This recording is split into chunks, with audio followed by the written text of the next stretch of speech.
Ada yang beda di Kepo Buku kali ini. Kalau biasanya podcast ini ngobrolin buku dalam kapasitas sebagai pembaca, sekarang apa jadinya kalau giliran kita sebagai pembaca ditantang untuk gantian menulis? Hasilnya, 4 pembaca, 4 cerpen, 1 tema. Kamu kembali membuka satu surat lagi. 5 November 2008. Happy birthday to me! Gila lu, kita udah capek-capek pacaran sama dia dari SMA, kalau nggak jadi kelewatan bener lo. Raya terbangun dan bernafas lega.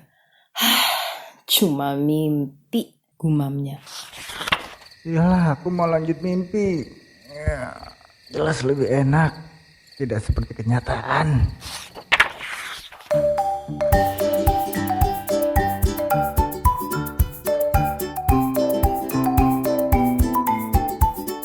Hey, apa kabar? Assalamualaikum. Ketemu lagi di podcast Kepo Buku.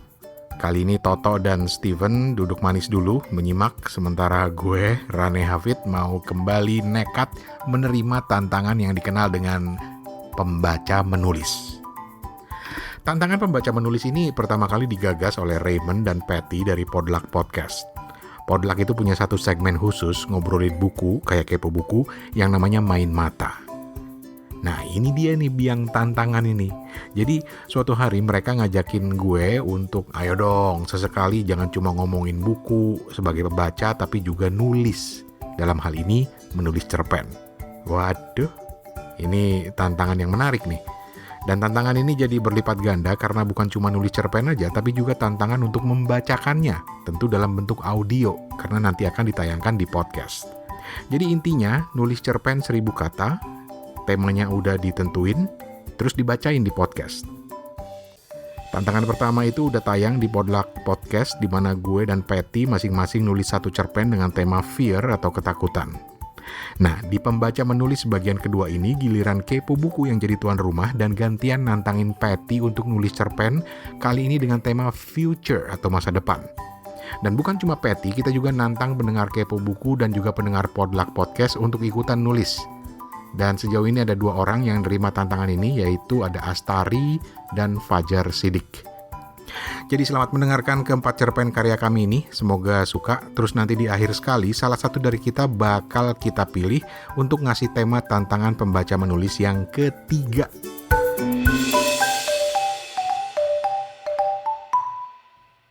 Oke, kita mulai dengan siapa dulu ya? Patty dulu ya, Patty.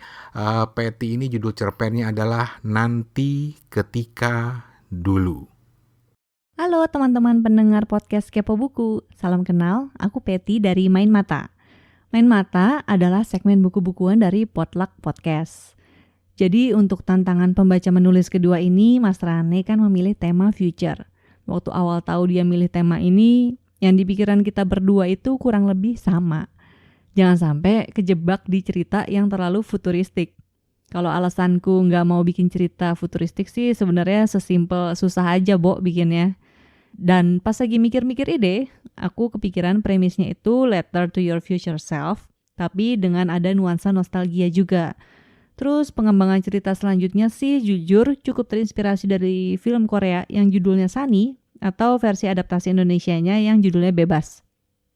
Seneng sih pas nulis ini, aku tuh jadi sambil ngebayangin lagi masa-masa SMA dulu tuh kayak gimana, terus waktu masa-masa kuliah juga, awal-awal kerja, sampai sekarang. Anyway, itu aja intro dariku. Selamat mendengarkan ya. Beberapa saat usai melarungkan abu hasil kremasi di laut, dan perahu sudah kembali bersandar di pinggir pantai. Tiba-tiba, kamu teringat akan rumah masa kecilmu di daerah pinggiran Jakarta Selatan yang kini ditempati oleh kakak perempuan ibumu. Kamu ingin sekali singgah di sana, walau hanya sebentar. Pandangan matamu yang semula terlihat mengawang menatap garis cakrawala di ujung laut, perlahan-lahan kembali ke kenyataan. Kamu memperhatikan ekspresi anak perempuanmu dan suamimu yang baru saja turun dari perahu. Mereka sedang bersedih. Begitu juga kamu. Aku sebenarnya tidak tahu apa hal terbaik yang seharusnya dilakukan oleh keluarga yang sedang bersedih. Tapi yang ku tahu pasti, bernostalgia dengan pergi ke rumah masa kecil hanya akan membangkitkan kenangan yang semestinya tidak perlu diungkit saat itu juga. Tapi, kamu adalah kamu, dan karena itu juga mereka mencintaimu. Dari pantai Ancol, kamu memutuskan untuk pergi ke rumah masa kecilmu seorang diri tanpa berpamitan. Bagi mereka yang mengenalmu luar dalam, ini adalah hal yang sudah biasa kamu lakukan. Ketika lagi sedih, kamu memang cenderung melarikan diri ke kesepian dan meratapi nasib sejadi-jadinya. Segera setelah kamu merasa konyol dengan yang kamu lakukan, kamu akan kembali ke keramaian dan menjadi seseorang yang seolah-olah hidup hanya untuk hari itu. Dari sudut pandang orang luar, tidak ada yang istimewa dari rumah masa kecilmu. Tapi, bagimu rumah itu sangat spesial. Harta karunmu yang paling berharga ada di sana. Tepatnya, di dalam sebuah laci paling bawah di lemari baju yang terletak di dalam kamar berukuran 4x6 meter. Di situ kamu menyimpan tumpukan surat yang tidak pernah kamu kirimkan. Masuk akal, mengingat surat-surat itu selalu kamu tulis di hari ulang tahunmu dan ditujukan untuk dirimu sendiri. Entah apa yang membuatmu tiba-tiba ingin membuka kembali surat-surat itu. Mungkin efek berduka karena kematian. Memang ketika seseorang menghilang dari kehidupan kita, justru fragmen kehidupan dia yang pernah bersinggungan dengan diri kita bisa sekonyong-konyong bermunculan bagaikan sedang menonton deretan potongan adegan sebuah film. Laci itu tidak pernah kamu kunci. Mungkin karena kamu takut suatu hari nanti akan lupa tempat menyimpan kuncinya. Atau mungkin diam-diam kamu ingin suratmu ditemukan oleh orang-orang yang namanya termaktub di dalam surat-surat itu. Sambil tersenyum sedih, kamu mulai mengambil tumpukan surat dari laci dan memilahnya. Kamu memilih beberapa surat secara acak dari lembaran paling bawah ke atas dan mulai membacanya satu persatu di dalam hati. 5 November 2002. Happy birthday to me! Astaga, aku udah 15 tahun.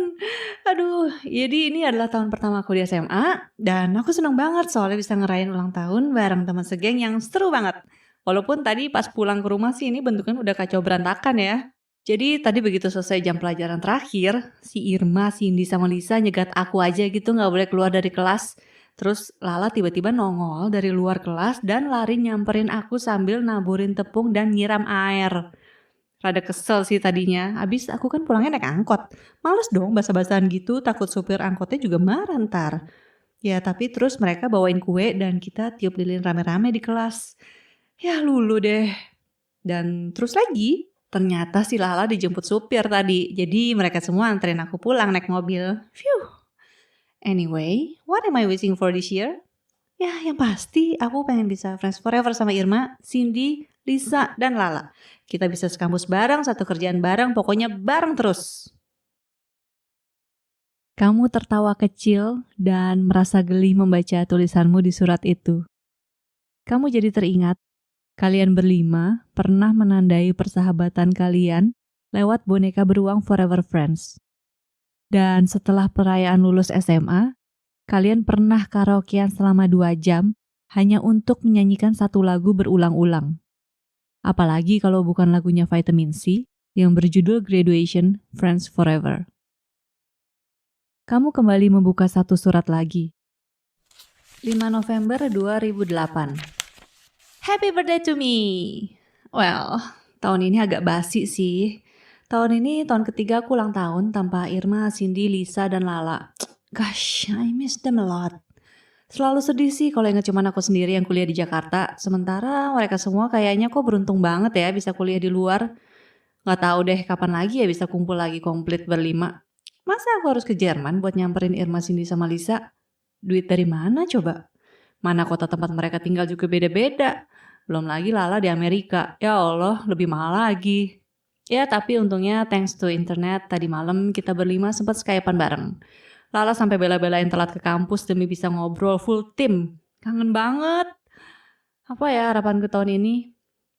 Pastinya sih supaya skripsi lancar, biar tahun depan cepetan lulus, dapat kerja, terus kumpulin duit yang banyak, supaya bisa jalan-jalan keliling dunia buat ketemu sama semuanya. Dan dapat pacar yang kayak Mas Nunu, please. Seketika itu juga, kamu merasakan kerinduan yang teramat sangat kepada keempat sahabatmu itu. Hingga saat ini, kalian masih belum berhasil juga untuk kembali kumpul berlima lagi. Kamu maklum, waktu terus berjalan, roda kehidupan terus berputar. Persahabatan kalian yang tadinya sangat lengket waktu SMA, lama-kelamaan merenggang seperti kulit terkena lem yang kemudian diolesi garam dan dicelup ke dalam air. Waktu awal memasuki dunia kerja, pekerjaanmu sebagai jurnalis media gaya hidup membuatmu bisa jalan-jalan ke berbagai belahan dunia. Kamu akhirnya berkesempatan juga mengunjungi Irma, Cindy, dan Lisa sewaktu harus meliput acara Berlin Fashion Week. Dan meskipun belum pernah menginjakan kaki di negeri Paman Sam, kamu pernah beberapa kali bertemu Lala waktu dia berlibur ke Indonesia. Lepas 8 tahun setelah bekerja, hubungan pertemanan kalian sebatas mengucapkan selamat ulang tahun, selamat hari raya, dan selamat tahun baru melalui WhatsApp, Twitter, dan Facebook, sambil sesekali menanyakan atau memberitahu kabar terkini kehidupan. 6 tahun kemudian, kesibukan masing-masing membuat kamu hanya mengetahui kabar mereka lewat foto-foto di Instagram. Kamu mengambil satu surat lagi dan membukanya.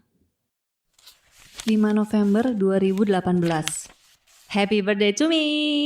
I'm officially 31 years old. Oh my god, tua juga ya. Gile, udah berapa tahun ya aku nulis surat begini setiap ulang tahun? Tahun depan masih bisa gak ya? Secara aku bakalan nikah dan keluar juga akhirnya dari rumah ini. Ya walaupun masih tetap di ibu kota juga sih tinggalnya. Kalau dipikir-pikir hidup itu lucu ya. Dulu waktu SMA, gara-gara temenan sama Irma, Cindy, Lisa, dan Lala, aku baru sadar kalau ternyata kehidupanku itu cukup miskin. Untungnya sih aku gak ngerasa mereka ngasih perlakuan yang beda ke aku. Tapi ngelihat gaya hidup mereka ya aku juga jadi kepengen bisa kaya gitu. Enak aja kayaknya hidupnya. Apalagi pas kuliah mereka semua kuliah di luar dan cuman aku yang ditinggal sendiri di Jakarta. Yang aku pikirin cuman habis lulus mau cari kerja yang gajinya tinggi supaya bisa traveling kemana-mana. Ya walaupun gaji tingginya rada gak kesampean karena dapat kerjanya juga di media lifestyle. Tapi lumayan lah bisa ngerasain liputan ke luar negeri sambil jalan-jalan. Cuman entah kenapa ya, setelah ngerasain itu semua, aku jadi ngerasa ada yang kosong aja gitu. Mungkin karena dari awal akunya sendiri memang bukan bagian dari gaya hidup yang itu ya. Kalau jabatan dan kantorku dilepas, status sosialku gak ada nilainya di mata brand yang mengundang. Aku bukan siapa-siapa dan ya akunya sendiri juga gak pengen dianggap sebagai siapa-siapa sih. Mungkin itu juga sebabnya aku ngerasa cukup enteng untuk ngelepas posisiku di kantor itu. Sementara teman-teman kantorku yang lain masih berjibaku di sana karena mereka bilang belum siap kehilangan kemewahan itu.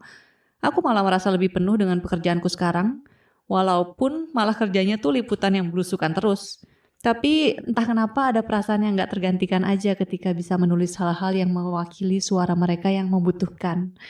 Beda kayaknya dengan ketika dulu aku menulis pemberitaan yang glitz and glam. Untungnya aku juga dapetin calon suami dengan pemikiran yang sama. Artinya kami berdua adalah calon sobat miskin sampai dunia akhirat. Ya gak apa-apa ya, yang penting kan bahagia, ya gak? Anyway, tumben banget nih surat panjang. Tahun ini aku cuma berharap segala persiapan untuk tahun depan dilancarkan. Dan mudah-mudahan ada saatnya aku bisa kumpul bareng berlima lagi dengan Irma, Cindy, Lisa, dan Lala. Mereka udah sukses banget berkarir di negaranya masing-masing. Pada betah banget kayaknya di luar sampai gak balik-balik. Tapi ngeliat update mereka di Instagram kayaknya semuanya baik-baik aja sih. Good for them. Tepat ketika kamu selesai membaca surat itu, terdengar suara pintu depan dibuka dan ditutup, diiringi dengan langkah kaki beberapa orang. Kamu menempelkan telingamu ke celah di antara kusen dan daun pintu, mencoba mendengar siapa yang datang. Ternyata, mereka adalah suami dan anak perempuanmu. Cepat-cepat kamu merapikan semua surat yang kamu baca, mengumpulkannya dalam satu tumpukan, mengembalikannya ke dalam laci, dan menutup laci tersebut. Kamu kemudian bersembunyi di balik pintu kamar mandi, karena tahu mereka berdua melangkah masuk ke dalam kamarmu. Suamimu membentangkan pintu lemari pakaian dan menebak-nebak laci yang ingin dia buka. Dia menceritakan perihal rahasia surat-surat ulang tahunmu kepada anak perempuanmu. Mereka berdua tersenyum bahagia ketika berhasil menemukan tumpukan surat yang tadi baru saja kamu bongkar. Tidak berapa lama setelah membaca beberapa suratmu, mereka berdua berpelukan. Anak perempuanmu menangis dan suamimu terlihat berkaca-kaca. Kangen ya, Pak? Iya, kangen banget. Seenggaknya keinginan mamamu untuk kumpul dengan teman-teman SMA-nya sekarang udah terkabul. Mereka semua akan datang pas tadi kremasi. Papa juga akan berikan surat-surat ini ke mereka.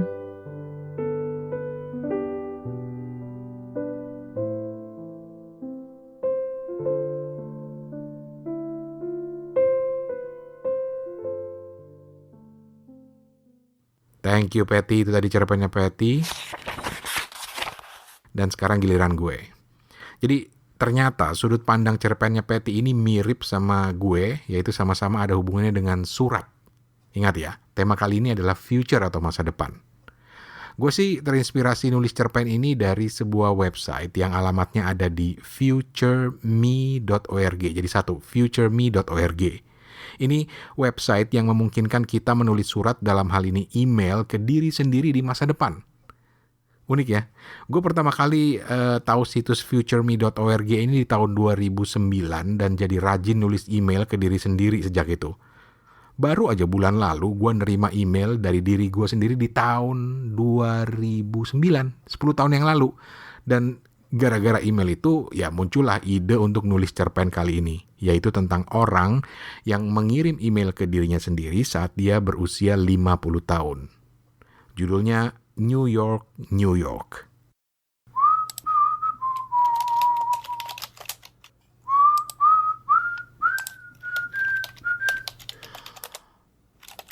Dear Dito.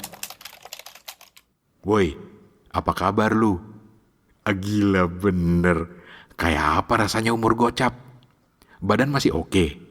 Mesin masih tokcer? Masih rajin ganti oli dong bro. Lu akhirnya jadi kawin kan sama Wening? Men, please bilang jadi.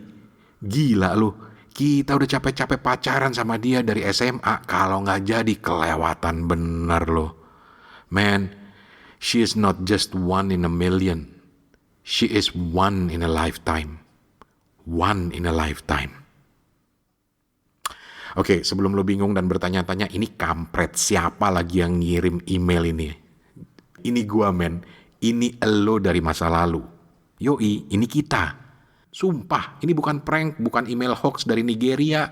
Jangan dihapus, baca dulu sampai selesai baru lu percaya sama gue. Jadi ceritanya gini. Beberapa menit lalu saat gue mulai nulis email ini, si Carmen baru aja nge-share satu link keren. Lu masih ingat Carmen kan? Maria de la Carmen. Sekretaris kita dulu, cewek Meksiko yang cakep bohai tapi ganjennya bikin ilfil. Lo pasti lagi nyengir sekarang. Ayo mikir apa lo? Dasar. Nah, link website yang dikasih sama Carmen itu keren banget men. Di website itu kita bisa mengirim email ke diri kita sendiri di masa depan dan kita bisa menentukan mau dikirim ke tanggal berapa, bulan apa, tahun berapa di masa depan. Gila, ide itu memang mahal banget ya. Kebayang gak sih kalau dulu kepikiran bikin ide kayak begini buat startup? Mungkin kita sekarang udah terkenal, udah kaya raya. Well, not that I'm complaining with what we have achieved so far. Man, this is much better. Anyway, gue akhirnya iseng dong ngirim email ke lo. Ke kita 18 tahun dari sekarang karena gue tahu pas lo baru saja ulang tahun ke-50 kan. Jadi kalau lo baca email ini, ya berarti lo belum mati.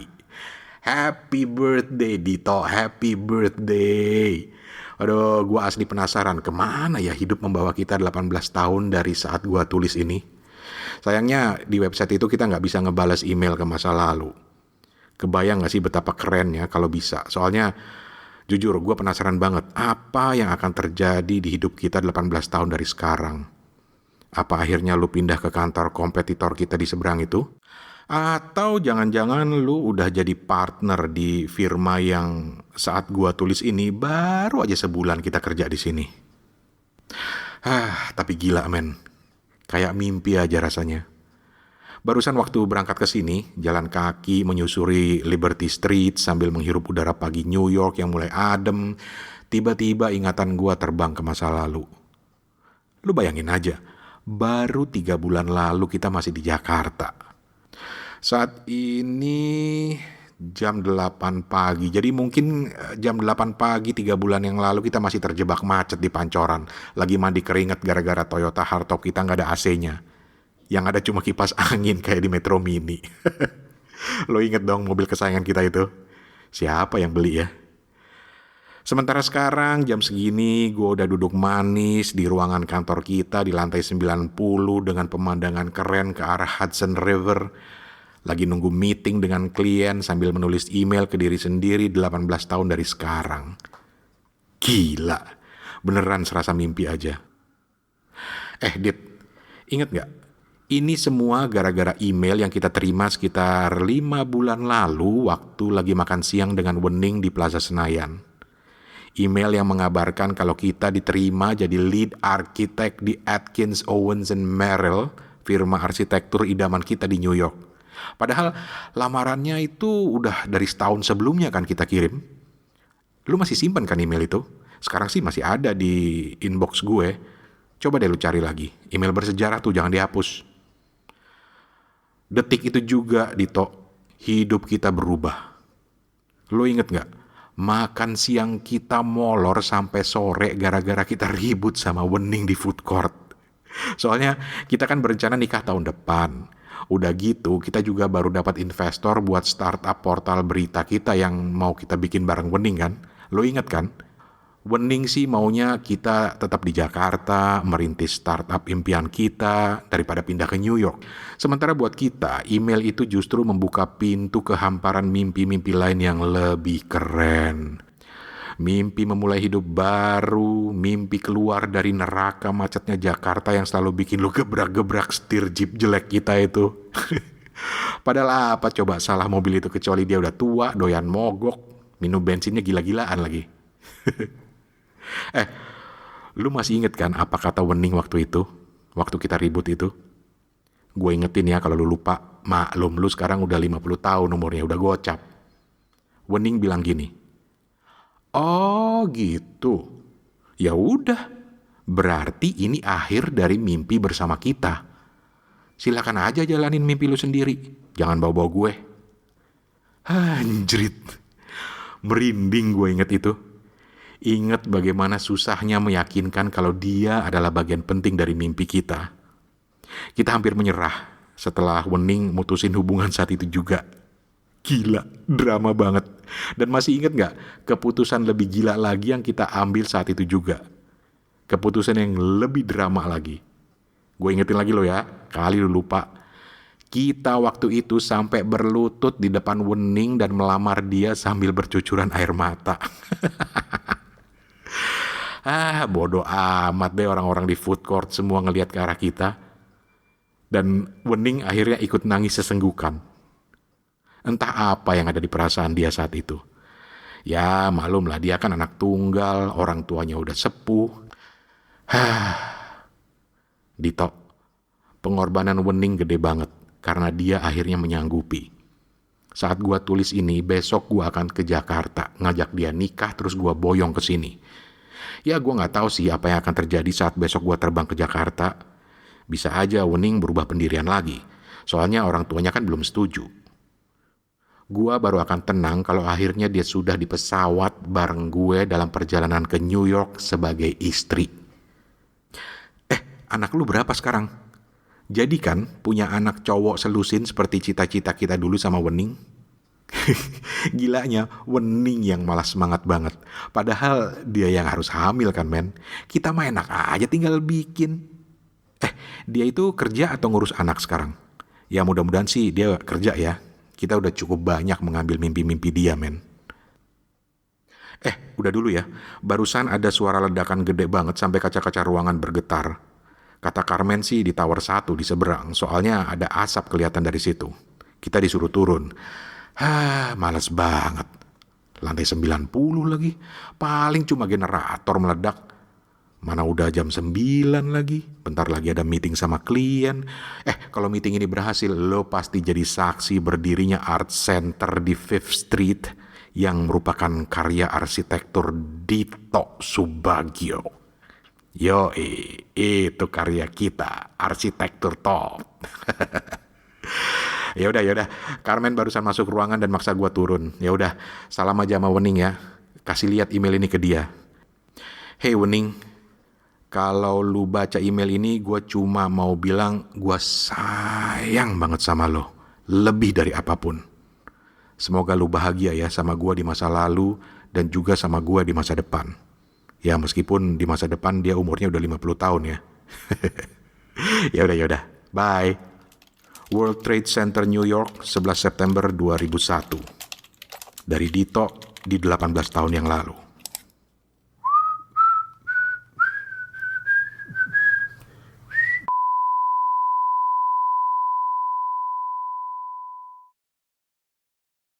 Oke, sebelum lanjut ada catatan tambahan. Jadi versi tulisan dari cerpen New York yang gue tulis ini, kemudian gue kirim ke diri gue sendiri 18 tahun dari tahun ini lewat futureme.org. Dan itu gue set jadi publik, karena di futureme.org itu kita bisa set publik atau private ya. Jadi ini gue set publik dan di tahun 2019 tambah 18, 2037 cerpen ini bakal nongol publik. Wah, seru. Oke, kalian masih dengerin Kepo Buku episode spesial pembaca menulis bekerja sama dengan segmen Main Mata di Podluck Podcast. Mainlah ke Podluck Podcast, jangan lupa subscribe ya. Masih ada 2 cerpen lagi. Kalau mau break dulu boleh, pause aja. Atau kalau mau langsung dengerin, mari. Sekarang giliran Astari. Astari ini premis cerpennya menarik, tapi ya biar dia sendiri yang jelasin ya. Silakan Astari. Hai semua, kenalin nama saya Astari, saya karyawan swasta. Hobi saya menulis sama membaca, tapi lebih banyak bacanya sih dibanding nulisnya. Kali ini saya ditantang sama sahabat saya yang namanya Patty untuk ikutan pembaca menulis sesi 2. Nanya dulu nih, ini apa sih? Pas tahu harus nulis cerpen terus dibacain, berasa ketantang sih. Tapi ya pusing juga. Temanya itu loh, future. Asli mau nulis apa ya? Mikirnya lumayan lama, tapi akhirnya dapet juga idenya. Muncul juga tuh ide. Premisnya apa? Premis cerpen saya itu adalah karma di masa mendatang. Ceritanya apa? Bagaimana? Dengerin aja ya. Selamat menikmati.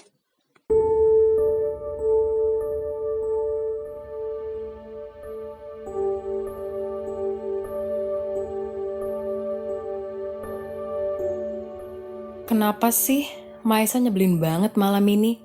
Hari ini tuh sangat tidak menyenangkan. Cerita kerjaan sama pacar sendiri malah diceramahin. Mau bahas persiapan nikah, dia juga gak peduli. Gak tahu apa kalau gue juga lagi capek banget. Menyetir sendiri di saat kalut memang sudah kebiasaan Raya. Setiap ia kesal, ia memilih untuk menyendiri. Kekesalannya malam itu membawanya ke jalan tol dan mendorongnya untuk menginjak pedal gas semaksimal mungkin. Tanpa disangka, mobil yang berada di depannya mendadak berhenti. Kaget, namun Raya tak sempat menginjak rem. Mobilnya menabrak dan Raya tak sadarkan diri. Raya terbangun dan bernafas lega. Cuma mimpi, gumamnya. Ia beranjak dari tempat tidurnya. Ketika ia melihat sekeliling kamar, ia merasa ada yang janggal. Ia seperti kembali di kamar lamanya, di rumah orang tuanya. Kamar yang telah ia tinggalkan sejak ia lulus kuliah dan mulai bekerja. Ini kenapa gue ada di kamar gue yang dulu sih? Raya mencari tasnya, tapi ia tidak menemukan apa yang dia cari. Ya, tasnya tidak ada, apalagi ponselnya. Ia ingin mengirimkan SMS ke Mahesa dan kedua sahabatnya. Ia terus mencari dan tersengaja melihat kalender di dinding kamarnya. Apa? Gak mungkin, ini gak mungkin, gue kan udah kerja. Raya memaksa dirinya untuk tidur kembali ketika mengetahui dia kembali ke tahun 1991. Saat matanya terpejam, ia berharap ia akan kembali ke tahun 2000, di mana ia sudah memiliki karir sebagai seorang penerjemah dan juru bahasa, serta tahun di mana ia sedang menyiapkan pernikahannya. Walaupun malam itu naas, Raya rela kembali ke momen tersebut. Namun, tidurnya hanya mengembalikannya ke suatu peristiwa antara ia dan ibunya. Pintu terbuka, berderit pelan, dan kemudian Raya masuk mengendap-endap. Sejak ia tiba di depan gerbang rumahnya, ia komat-kamit berdoa. Semoga ibu udah tidur. Raya melangkah pelan penuh kehati-hatian agar tidak ada yang terbangun dan sadar ia pulang dini hari. Ya, Raya memilih bersenang-senang bersama teman-temannya selepas kuliah. Ia sempat berjanji ke ibunya bahwa ia tak akan pulang terlalu larut. Tapi apa daya, keseruan bersama Ninda dan Arini tidak rela ia lewatkan begitu saja. Betapa gembiranya hati Raya saat tak ada yang menghentikan langkahnya. Sisi rumahnya gelap. Ia pun berpikir ibu dan bapaknya sudah tertidur lelap. Asik, satpam gue udah tidur. Bisik Raya saat dia tidak diberondong pertanyaan oleh ibunya. Ia pun melangkah pasti ke kamarnya untuk beristirahat. Yang tidak diketahui Raya adalah sang ibu berada di ruang makan yang jauh dari pintu masuk. Keesokan harinya, matahari sudah tinggi tapi Raya belum bangun juga. Sang ibu yang menyadari hal tersebut langsung berkomentar. Anak gadis pulang pagi, kelayapan. Ini malah masih tidur enak-enakan gak bantuin ibunya. Dengan penuh rasa kesal, sang ibu bergegas ke kamar Raya dan mengetuk pintunya dengan sekuat tenaga. Raya, bangun! Teriak ibu sambil membuka pintu kamar anaknya. Raya, ayo dong bangun. Udah siang banget loh ini. Kamu gak kuliah? Raya gontai dan tak memiliki tenaga bahkan untuk membuka matanya. Raya, kenapa sih males banget? Cepetan dong bangun. Malah bengong. Iya bu, bentar lagi. Enak aja ngomong bentar lagi. Kamu kan harus kuliah. Masa tiduran di rumah? Sakit juga enggak? Hari ini kuliah baru mulai jam 2, Bu. Santai aja kali. Ibu gak mau tahu. Kamu bangun sekarang, mandi, terus temenin ibu di ruang makan. Raya sangat ingin mencaci maki keadaan karena tidurnya telah terganggu. Kasur pun seolah memanggil-manggilnya untuk kembali tidur. Namun hanya dalam hitungan 5 detik, Raya mendengar suara melengking ibunya sehingga ia tak bisa tidur lagi. Raya bergegas mandi, bersiap diri dan segera menuju ruang makan. Ini, sambil makan dulu rotinya. Kamu kan perlu tenaga untuk kuliah. Makasih, Bu. Kamu semalam pulang jam berapa? Kok ibu gak ngeh kamu pulang ya? Gak malam-malam banget kok, Bu. Tapi ibu pasti udah ketiduran. Gak malam-malam tuh jam berapa ya? Jam 10-an lah, Bu. Tapi kenapa ibu lihat kamu masuk rumah jam 2 pagi ya? Tanya ibu yang langsung menyulut emosi Raya. Kok ibu nuduh Raya pulang pagi sih? Ibu gak nuduh. Ibu emang lihat kamu kok. Kan ibu nungguin kamu di sini semalaman. Kamu aja yang gak sadar. Jawab sang ibu dengan tenang. Ibu mau nyalain Raya? Kenapa gak dari tadi aja? Kenapa ibu pura-pura gak tahu Raya pulang jam berapa? Tangkas Raya dengan sejuta emosi. Bukan gitu ya. Ibu cuma mau dengar langsung dari kamu. Ibu mau kamu belajar bertanggung jawab aja ya. Janji gak pulang malam tapi pulang pagi. Ditanya malah bohong. Ibu gak mau kamu kayak gitu ya. Udah deh Bu, males Raya sama ibu. Semua gak boleh, semua salah. Raya langsung beranjak dari kursinya dan pergi meninggalkan ibunya. Dalam keadaan marah, Raya memilih untuk pergi dan bertemu Ninda dan Arini. Ibunya hanya bisa menghela nafas panjang. Raya sudah pergi dan sepanjang perjalanan begitu banyak rasa yang bergejolak. Sebagai gadis berusia 18 tahun, tentu wajar jika Raya menginginkan kebebasannya. Ia tak ingin diperlakukan seperti anak kecil lagi. Hujan mendadak turun, deras dan disertai petir. Ia pun kaget tak menyangka karena hujan sudah lama tak datang. Aduh, lagi emosi gini pakai hujan pula. Kesel sama ibu yang super rese aja belum kelar. Gak asik banget sih. Raya misu-misu sendiri. Dan ia buru-buru menginjak pedal gas agar bisa segera sampai di tujuan. Kilat menyambar tepat di atas kap mobil Raya. Dan ia kehilangan kendali atas dirinya dan juga mobilnya. Raya merasakan belayan lembut di rambutnya. Sayang, bangun. Ketika Raya membuka mata, ia terperanjat. Ada Mahesa di sampingnya yang menatapnya penuh cinta. Raya, kamu kenapa? Kok kayak kaget lihat aku sih sayang? Raya tak dapat berkata-kata. Semua kata-kata yang pernah dipelajarinya seolah hilang dari memorinya. Ia tercekat. Mahesa, maafin aku ya, aku tuh gak maksud marah sama kamu. Kita masih tetap akan nikah kan sayang? Raya, ngomong kamu ngaco nih. Kita emang udah nikah kok yang. Ini pasti kamu kecapean. Kamu pucet banget ya.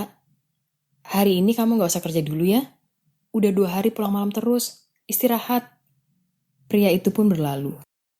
Raya beranjak dari kasur dan tersadar ia berada di ruangan yang sangat asing baginya. Ini ada apa sih? Terakhir gue kayak mimpi kecelakaan.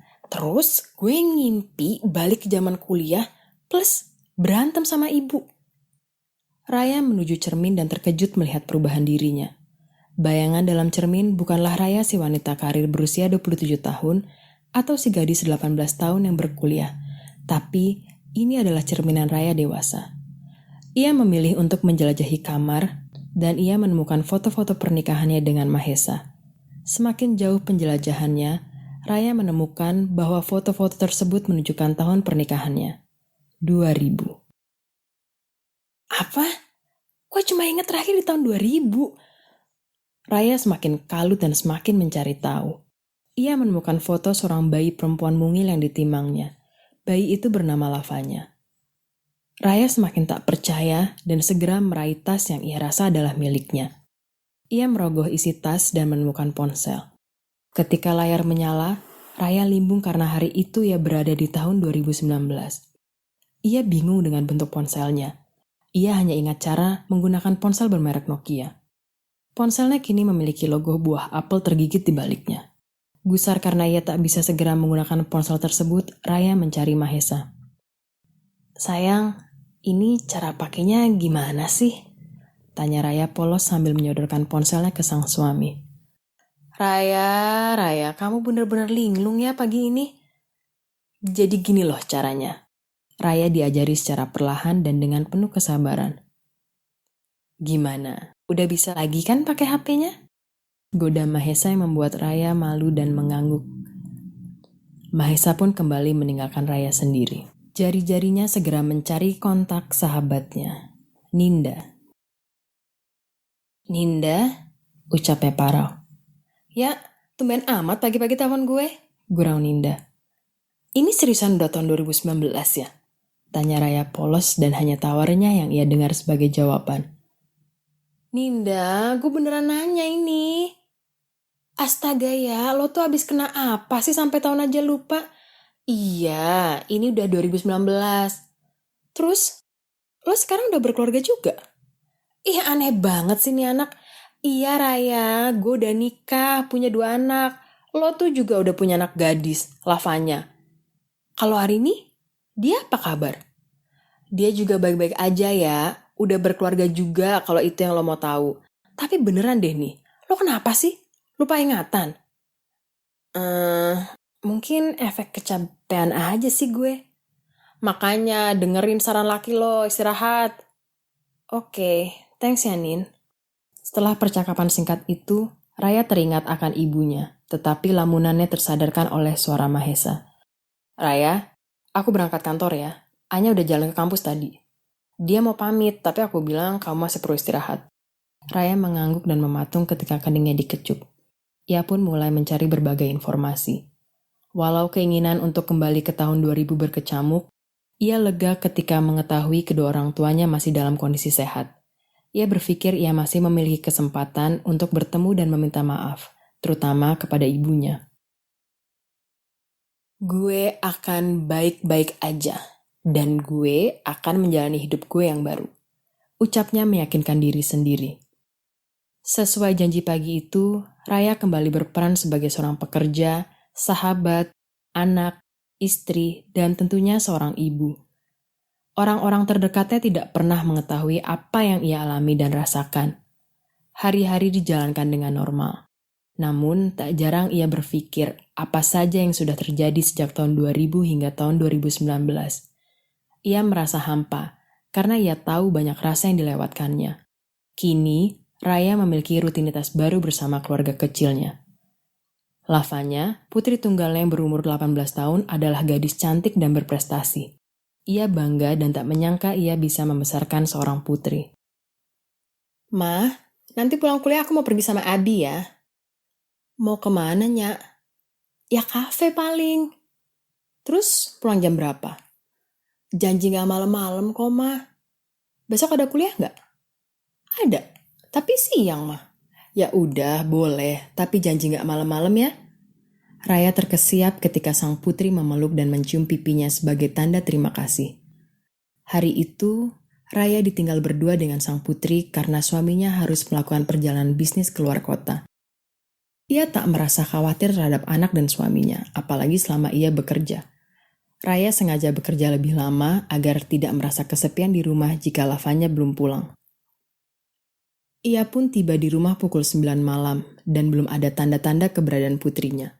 Pesan singkat yang menanyakan kondisi putrinya juga dijawab seperlunya, sebatas janji akan segera pulang.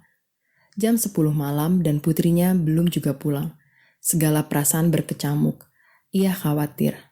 Semua lampu dimatikan dan ia memilih untuk tidak tidur dan menunggu putrinya pulang. Menunggu memang tidak pernah menyenangkan. Raya pun harap-harap cemas. Pintu terbuka, berderit pelan, dan kemudian Raya mendengar langkah Lavanya yang masuk mengendap-endap. Dilihatnya jam di tangannya, ternyata sudah pukul 2 pagi. Raya mematung dan memilih untuk tidak memergoki putrinya. Ia tidak paham kenapa putrinya tidak menepati janjinya. Keesokan harinya saat matahari sudah tinggi, Raya merasa kesal karena putrinya belum juga bangun. Anak gadis pulang pagi, belum juga weekend udah kelayapan. Dengan penuh rasa kesal, Raya bergegas membangunkan putrinya. Anya, bangun!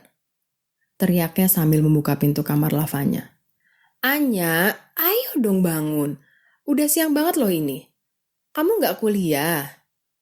Raya semakin kesal melihat gerak gontai putrinya. Ia pun terus mendorong Anya untuk segera bangun. Ia juga meminta putrinya untuk menemaninya sarapan.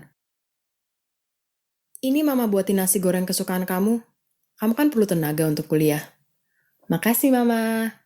Kamu semalam pulang jam berapa? Kok Mama gak kamu pulang ya? Gak malam-malam banget kok, Mah. Mama udah ketiduran deh pasti. Gak malam-malam tuh jam berapa, Anya? Jam 10-an lah, Mah. Tapi kenapa Mama lihat kamu masuk rumah jam 2 pagi, Nya? Tanya Raya yang langsung menyulut emosi putrinya. Jadi, Mama nuduh Anya pulang pagi. Mama gak nuduh, tapi Mama emang lihat kamu masuk rumah jam 2 pagi. Mama kan nungguin kamu. Kamunya aja yang gak sadar. Jawab Raya dengan tenang. Jadi, mau nyalain Anya? Kenapa gak dari tadi aja? Kenapa pura-pura gak tahu Anya pulang jam berapa? Tangkas putrinya dengan sejuta emosi. Bukan gitu, Anya. Mama cuma mau dengar langsung dari kamu. Kamu tuh harus belajar bertanggung jawab aja, Anya. Janji gak pulang malam tapi pulang pagi. Ditanya malah bohong. Mama gak mau kamu kayak gitu. Udah deh, Mah. Males Anya sama Mama. Semua gak boleh, semua salah. Mama sadar gak sih kalau Anya udah gede? Putrinya pun langsung beranjak dari kursinya dan pergi meninggalkan Raya. Saat itu, Raya terdiam. Ia merasa tertampar dan dilempar kembali ke 28 tahun yang lalu. Suatu pagi di mana ia meninggalkan sang ibu dengan penuh amarah dan berakhir di masa ini. Tangisnya pecah. Raya segera mengambil ponsel dan menghubungi sang ibu. "Ibu," ujarnya dengan isakan. "Raya, kamu kenapa?" "Maafin Raya ya, Bu. Maafin semua kesalahan Raya waktu Raya masih remaja. Raya merasa bersalah sama ibu. Apalagi Raya sampai kabur. Maafin Raya ya, Bu," pintanya lembut. "Iya sayang, Ibu udah maafin kamu kok. Ibu sadar kamu tuh waktu itu masih sangat muda, masih emosional. Belajar dewasa gak semudah itu kan ya?" Raya terduduk lemas selepas obrolannya dengan sang ibu. Ia tersadar masa depan tak ada yang bisa menebak. Walaupun ia juga tak menyangka takdir membawanya kembali ke masa lalu dan menembus waktu ke masa depan. Ia kini mengerti bahwa tidak mudah menjadi dewasa dan membesarkan seorang putri remaja, apalagi belajar sabar menghadapi sikap putrinya.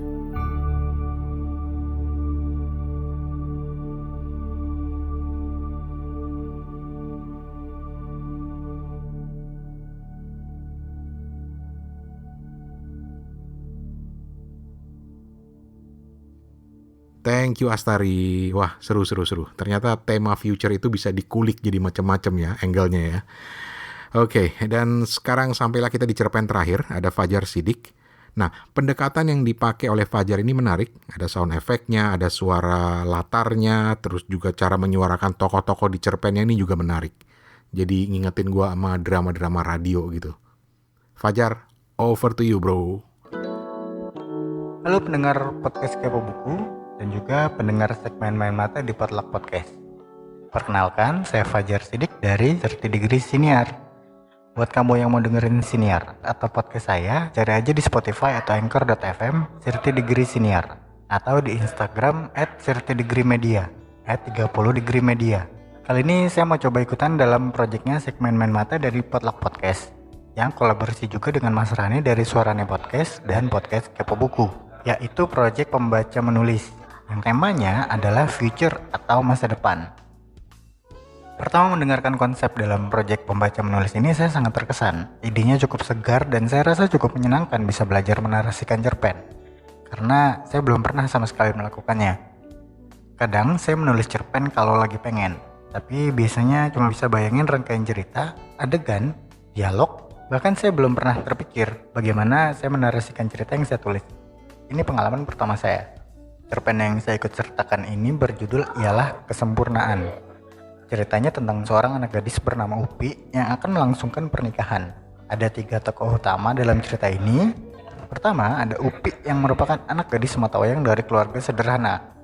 Seorang anak yang selalu jengkel saat mendengarkan cerita yang ada kata bisnisnya. Karena menurutnya kata bisnis itu adalah kata yang bisa berarti apa saja.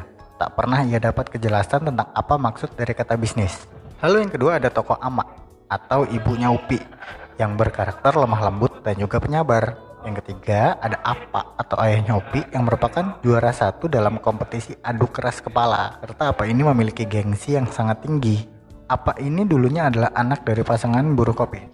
Dulu sewaktu muda, ia tak pernah mau jika diajak berkebun bersama Ua dan Datu atau orang tuanya Apa. Yang saat itu keluarga Apa hidup di bawah garis kemiskinan. Karena menurut Apa, menjadi buruh kopi itu kerjanya letih, hasilnya perih.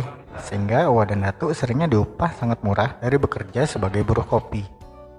Hal mengenaskan itu terjadi lantaran tengkulak yang membeli hasil kopi selalu membeli biji kopi dengan harga murah. Apa yang keras kepala saat itu mencari segala cara yang akhirnya memutus rantai sialan tengkulak kopi itu. Sampai akhirnya Apa berhasil mengangkat status perekonomian keluarganya. Dari yang tadinya di bawah garis kemiskinan, statusnya meningkat jadi hanya miskin, tidak di bawah lagi. Semenjak saat itu hingga kini Apa adalah seorang penggiling kopi di pasar. Menurutnya, Apa adalah seorang pebisnis, saking gengsinya disebut orang pasar. Nah, dalam cerita Ialah Kesempurnaan ini, latar belakang ceritanya ini lokasinya berada di rumah Upi yang sederhana. Ada ruang depan yang tak cukup besar, ada kamar tidur dengan ranjang tua berisi kasur usang, dan ada juga sumur yang letaknya di belakang dapur. Kondisinya si Upi ini sudah dilamar kekasihnya, yang beberapa hari sebelumnya kekasihnya sudah bicara pada Apa untuk menikahinya. dan berencana mengajak orang tuanya untuk bertemu Apa dan Ama.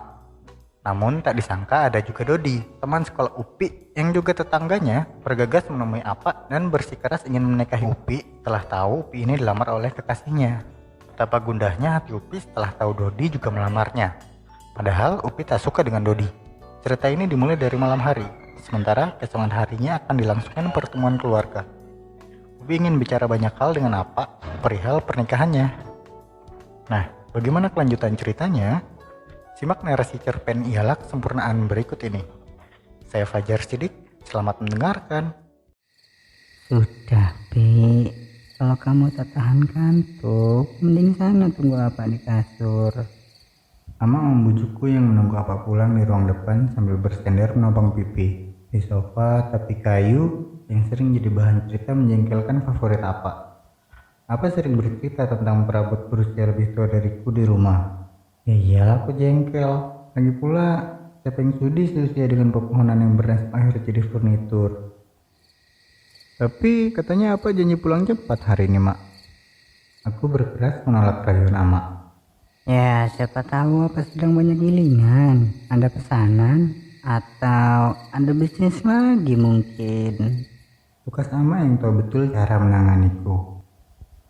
Nanti Mak pasti suruh Apa masuk temui kamu dulu. Sudah sana, masuk kamarmu. Bisnis. Aku sebal kata itu. Ambigu. Aku menjawab ketus rayuan Ama sambil berjalan gontai menuju kamar. Mendarat di kasur kapuk yang lebih mirip jajaran karung kopi yang dipercantik spray bunga-bunga. Aku sebenarnya malas kalau Apa mulai bicara yang ada kata bisnisnya. Lebih sering jadi tabu. Aku ingin tahu lebih dalam apa itu. Mak, Apa pulang? Mak, lihat ini apa yang Apa bawa dari pasar. Ya Pak. Wah. Apa bawa gulungan apa itu? Ini permadani. Tadi sore Apa pas mau pulang ada bule Turki datang ke penggilingan. Kata anak buah yang mengantarnya, kopi kita bisa dibawa ke luar negeri kalau bosnya suka dengan gilingan kita. Loh, terus apa hubungannya sama permadani? Nanti dulu. Mana Pi? Apa bergegas menyadarkan gulungan permadani besar itu di ruang depan dan menyibak korden kamar. Nanti dia tunggu Apa? Mau ngobrol soal lamaran kemarin katanya. Tapi itu lihat, sudah kadung ketiduran dia. Apa sih lama betul pulangnya? Aku belum begitu pulas tidur mendengar berisiknya Apa pulang. Dia masuk kamar dan menghampiriku. Denyut reot ranjang ku dengar saat Apa perlahan duduk di pinggir kasur sambil menyondongkan badannya untuk mengecup keningku. Aku pura-pura terkejut, cemberut sambil berusaha membuka mata lebar-lebar. Mak cantik Apa jadi bangun? Maaf ya Pi, Apa tadi ada bisnis dulu di pasar. Apa nih? Aku kan keburu ngantuk tunggu Apa pulang. Jadi sekarang Apa tunggu aku selesaikan tidurku dulu ya. Baru aku mau ngobrol lagi sama Apa. Bisa saja kamu. Sudah, istirahat dulu kalau begitu. Besok bangun pagi ya. Kita briefing dulu sebelum meeting siang nanti. Briefing? Meeting? Apa bicara apa sih? Iyalah, aku mau lanjut mimpi. Ya, jelas lebih enak. Tidak seperti kenyataan.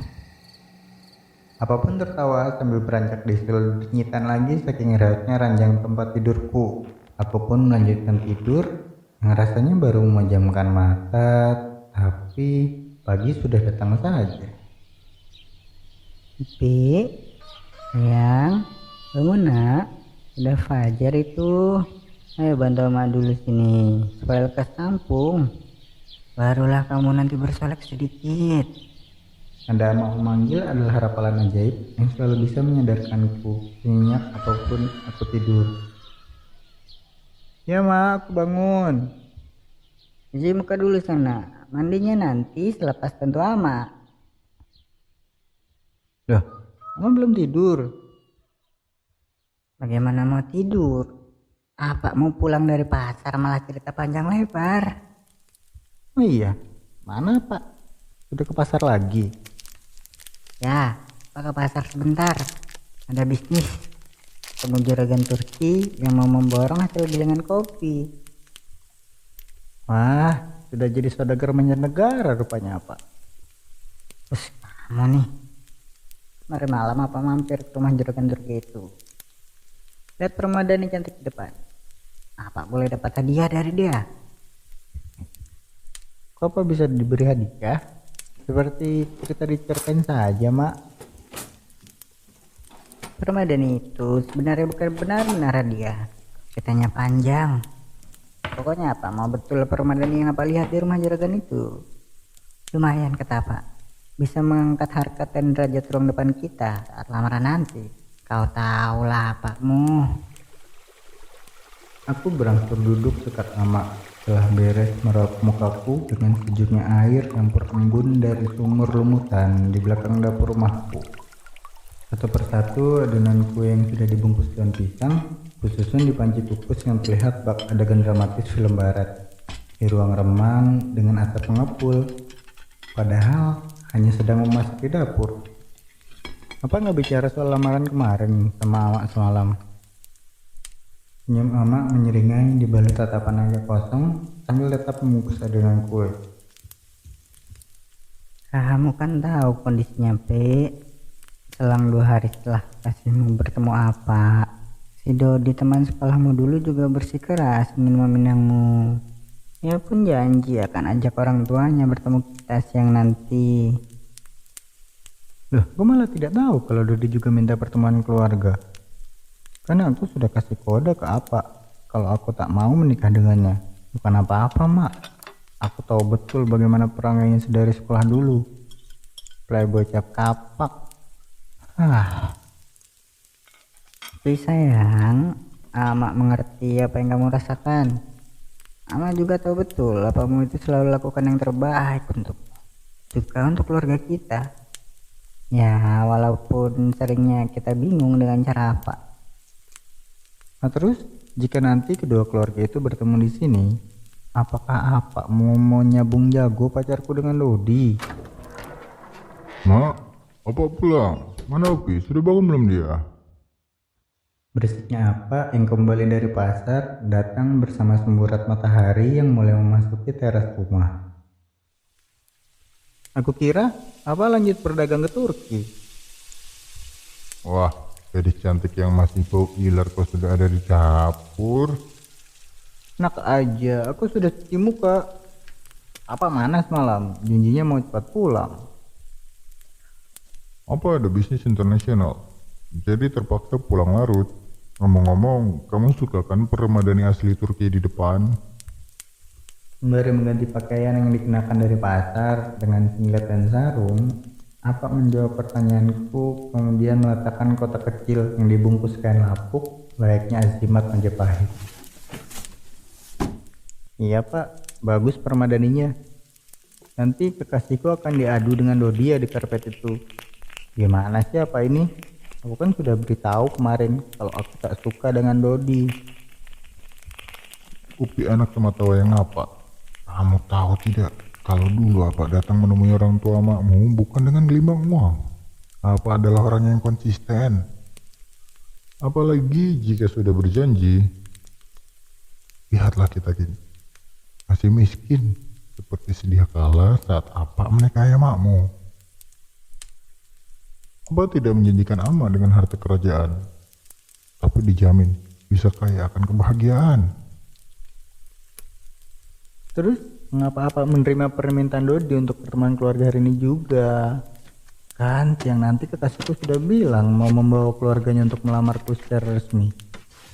Nah itulah, secara ofisial pacarmu yang pengamen itu kan janji akan datang melamar bersama kedua orang tuanya. Apa percaya padanya? Memegang ucapannya. Apa juga tahu kalau Dodi sudah suka padamu dari dulu. Jadi apa rasa kalau Dodi sudah berani membawa keluarganya, si Dodi punya niatan baik untuk hidup bersamamu? Kekasihku itu musisi Pak, bukan pengamen. Lagi pula, aku tuh sampai hati menikah dengan lelaki yang aku tahu betul betul karet asmaranya semenjak sekolah dulu. Lalu bagaimana jika keduanya sudah datang dan duduk bersama di ruang depan? Ya kita tunggu saja. Asal kamu tahu, Apa juga sudah bilang kalau Dodi nanti akan bertemu kasihmu siang nanti. Apa tidak akan ingkar? Jika kekasihmu benar-benar datang, ya pastilah apa yang akan menjelaskan kepada keluarganya perihal pembatalan lamaran nanti. Kenapa Pak tak menolak dari awal saja sih lamaran Dodi? Bukankah malah bisa membuat malu nama keluarga kita? Orang tua Dodi pun bisa kecewa jadinya. Fit, dari kamu masih dalam perutama, apa sudah bertekad untuk menanamkan prinsip apa pada siapapun yang nanti jadi pendamping hidupmu, bahwa seorang laki-laki itu bisa dihargai mulai dari bagaimana ia bersikap sampai bagaimana ia dapat memegang janji-janjinya. Apa tak punya alasan untuk menolak upaya Dodi, tapi apa punya jawaban atas siapa yang akan menjadi pengganti apa dalam membimbingmu. Apa tak menuntut kemewahan dalam pernikahanmu nanti? Kalau apa tahu, keluarga Dodi dapat membuat pesta pernikahan 7 hari 7 malam kalau mau. Itu, bukalah kota kecil di dekatmu. Apa menyodorkan kota kecil yang diletakkan di dekatku bersama dengan petuah-petuahnya yang membuatku tersenyum. Tak menyangka sebegitunya apa memikirkan masa depanku. Aku mengambil kotak kecil dekatku dan membukanya dengan tangan yang lengket terkena adonan kue ama yang kurasa ada kandungan lem kertasnya. Apa ini Pak? Emas batangan dari juragan Turki?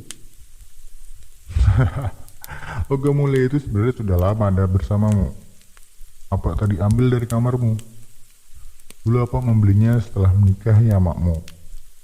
Sebelum ama hamil kamu, kami sudah menyimpan harta itu dalam lapisan kasurmu, dijahit rapat-rapat agar tak ada yang melihat, apalagi sampai berniat jahat. Kasur itu dulunya jadi barang paling mewah yang kita miliki. Lalu semenjak kamu lahir, berpindahlah kepemilikannya dan menjadi berlipat ganda nilainya. Karena tak hanya logam mulia yang ada di dalam kasurnya, yang tertidur di atasnya adalah harta apa dan nama yang berharga tak terhingga. Hah? Jadi selama ini aku tidur di atas emas. Terus untuk apa emas batangan ini? Apa akan menghargai usaha kasihmu yang telah berani bilang pada apa untuk menikahimu? Ia pun sudah menjelaskan kalau ia hanya bisa merayakan pernikahan dengan sederhana. Biarlah itu menjadi kebanggaannya. Nah, emas itu kau berikanlah padanya untuk dijadikan mas kawin. Walau semestinya bukan apa yang membelinya. Ya, apa tahulah berapa yang didapat pengamen kelas balai desa seperti dia. Kasihku musisi Pak, bukan pengamen. Ya, sama saja lah. Musisi kan juga mengamen. Jadi jika nanti kasihmu memenuhi janjinya dengan merayakan pernikahanmu secara sederhana, semua tamu yang hadir tak akan kagum dengan nilai mas kawin yang ia berikan. Bayangkanlah, mas kawin fine gold 999.9 gram disebutkan dengan lantang di depan orang banyak saat pernikahanmu nanti. Sudah, kalau kamu beres bantu ama, lekas mandi sana. Apa mau mengeluarkan kursi ke teras dulu, agar permadani asli Turki kita bisa terlihat lebih cantik di ruang depan. Selesai mendengarkan khotbah Pak, tak terasa semua bungkus kue sudah masuk dalam panci. Aku pun mengangkat panci berdoa mak, tunggu api, lalu segera ke kamar ambil kain dan bersiap mandi. Sebanyak kata yang bisa kuucap hanya terpikir dalam benak. Banyak melamun setelah tahu banyak hal yang selama ini aku banyak tak tahu. Antara kagum, namun juga tak percaya. Sedetail itu perencanaan apa untuk segalanya. Menentukan prinsip untuk nama baik keluarga, hingga menyiapkan harta peminanganku bahkan sebelum aku lahir. Selepas mandi, aku sedikit menyolek lupaku sambil memelas ginju kesayangan ama ke bibirku. Aku kembali melamun. Memang benar rupanya, Sang Pencipta telah menuliskan segalanya untuk kita.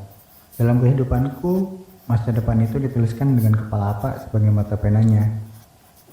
Apa kau yang seorang pebisnis paling menjengkelkan, tapi ku lebih mencintainya bahkan dari kekasihku sekalipun? Apa kau yang keras kepala, berprestise setingkat di bawah langit? Apa kau yang menularkan hakikat hidup pada lelaki yang akan menggantikan jawabannya? Ialah peramu masa depanku, ialah kesempurnaan. Jakarta, 12 November 2019. Fajar Siddiq, Third Degree Senior.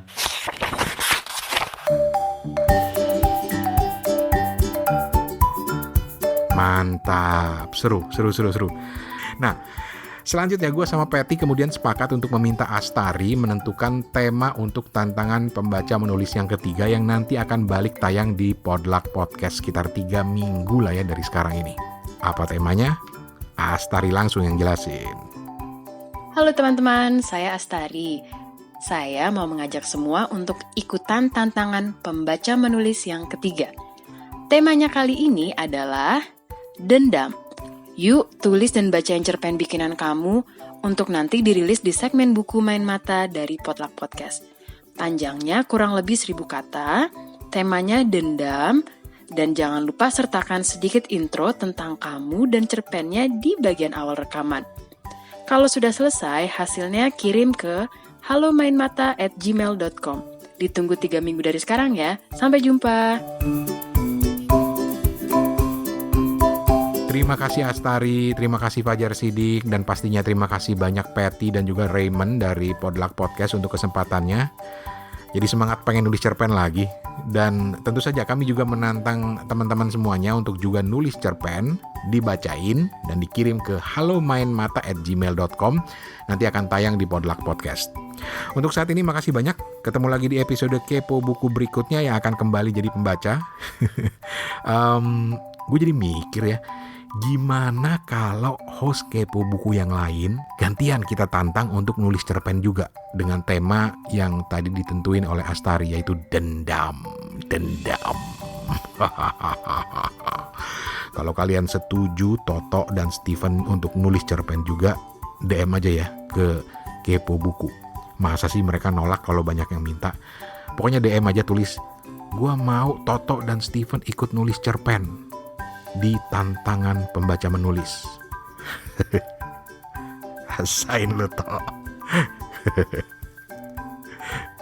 Oke. Untuk saat ini gue Rane Hafid dari Bangkok pamit. Ketemu lagi di episode berikutnya. Permisi, assalamualaikum.